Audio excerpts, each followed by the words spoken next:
حضور فرماتے ہیں بہت لمبا تم نہ بھی نہ رونا، اگر مکھی کے یا مچھر کے پر کے برابر بھی تمہارے آنسو نکل گئے نا، میں اب اس سے زیادہ کیا آپ کی بارگاہ میں بات عرض کروں۔ حضور فرماتے ہیں ایک مکھی اور مچھر کے پر کے برابر بھی تیری آنکھ سے آنسو نکل آیا، شرط یہ ہے نکلے ریاکاری کے لیے نہیں، نکلے اللہ کی رضا کے لیے،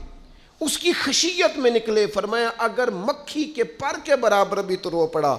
تو اللہ تعالیٰ تیرے لیے دوزخ سے آزادی لکھ دے گا۔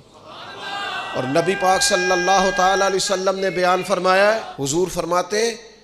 جو اللہ کے خوف سے رو پڑے نا، جس طرح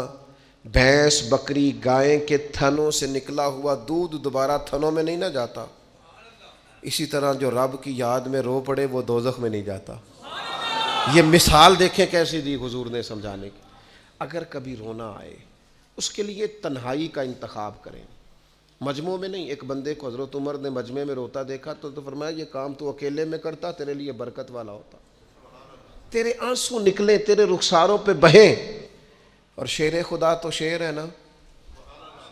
حضرت مولا علی شیر خدا فرماتے ہیں اگر تیری آنکھوں سے کبھی آنسو نکلے نا اللہ کی یاد میں، حضور کی محبت میں، تو فرمایا ان آنسوؤں کو پوچھنا نا، ان کو چہرے سے صاف نہ کرنا، یہ تو آنسو اس قابل ہیں کہ تیرے رخساروں پہ رہیں، یہ تو روشنی ہے تیرے چہرے کی، ان کو پوچھنا نا۔ حضرت علی رضی اللہ تعالیٰ عنہ نصیحت کرتے ہیں انہیں رہنے دے، یہ آنسو بڑا قیمتی ہے،